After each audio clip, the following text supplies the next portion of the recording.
Finally, I managed to settle in kung saan frame pa tayo magbe-base para dito sa Aggressive Hardtail project natin.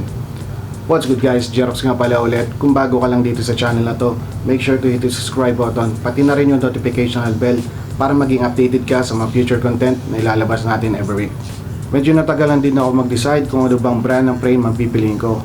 But with a little bit of research, nag-base ako dito sa 4 na category to help me decide kung ano ba talaga ang kukunin ko. Alright, let's do the unboxing of this 2020 Dartmoor Hornets.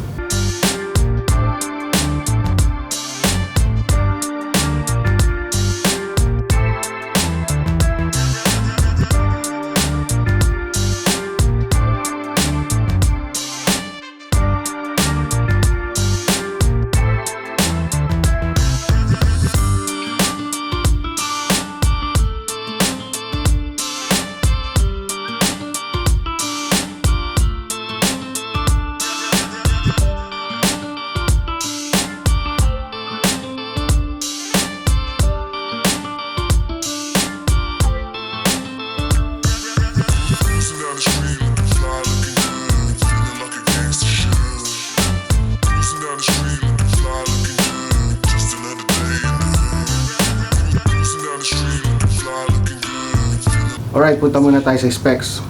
It is a small frame with black and gray finish.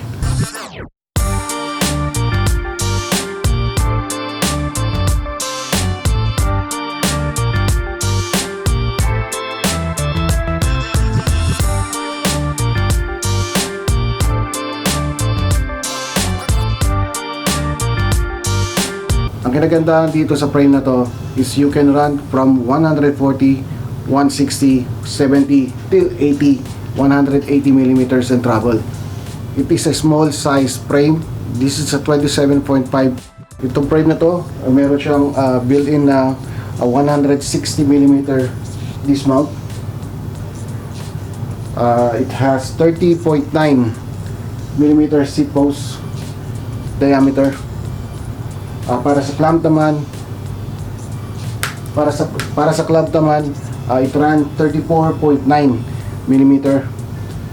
Meron siyang isang internal cabling para sa dropper post, and the rest ng cabling niya is all external.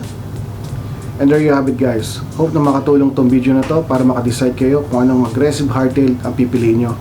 And as always, ako nga pala si Jerox, ang inyong OFW na kapadyak dito sa Middle East. Stay safe, ride safe, peace be with you all.